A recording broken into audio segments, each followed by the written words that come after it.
যদি বলা হয় বাংলাদেশের গেমিং কমিউনিটির ভিতরে সবচাইতে বেশি হাইপ তোলা কন্টেন্ট ক্রিয়েটর কে, তখন আমরা নিঃসন্দেহে গর্ব করে বলতে পারি আমাদের একজন বাংলাদেশ টপ 1 আর একজন মিস্টার ট্রিপলার আছে।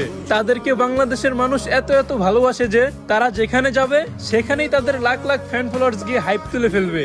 যদি প্রশ্ন করা হয় তোমাদের বাংলাদেশের গেমিং কমিউনিটিতে কোনো ডায়মন্ড কিং আছে, তখন আমরা মুস্কি হেসে উত্তর দেই আমাদের গেমিং কমিউনিটিতে একজন জিসান ভাই ওয়াইটি আর একজন রাহাত আফেফ 71 আছে, যারা কিনা সব সময় লিডার বোর্ডের টপে থাকতে চায়। আর এই লিডার বোর্ডের টপে থাকার জন্য তারা কোটি কোটি ডায়মন্ড ইনভেস্ট করে অনেক বড় বড় রেকর্ড করে পুরো ওয়ার্ল্ডের মানুষকে তাক লাগিয়ে দিয়েছে। যখন কাউকে দেখে যে ঠাট্টা করে বলতেছে বাংলাদেশ সার্ভারে কোনো স্নাইপার কিং নাই, তখন তাদের মুখের উপর পাল্টা জবাব দিয়ে বলি আমাদের বাংলাদেশ সার্ভারে একজন ইটস কাব্য আর একজন কুরুল গেমিং আছে, যাদের চোখ ধাঁধানো স্নাইপিং করা দেখলে মনে হয় যেন বিটুকের গেম প্লে দেখতেছি।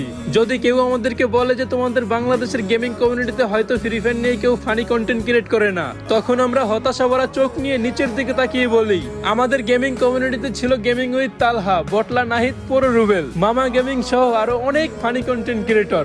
একটা সময় ওনাদের ভিডিও না দেখলে পেটের ভাত হজম হতো না, আর আজ বহুদিন হয়ে গেল তারা কোনো ভিডিও আপলোড দেয় না, আর আমরাও একটু মন খুলে হাসতে পারি না। আর হ্যাঁ, তোমাদের পছন্দের ইউটিউবার কে কমেন্টে বলতে ভুলো না।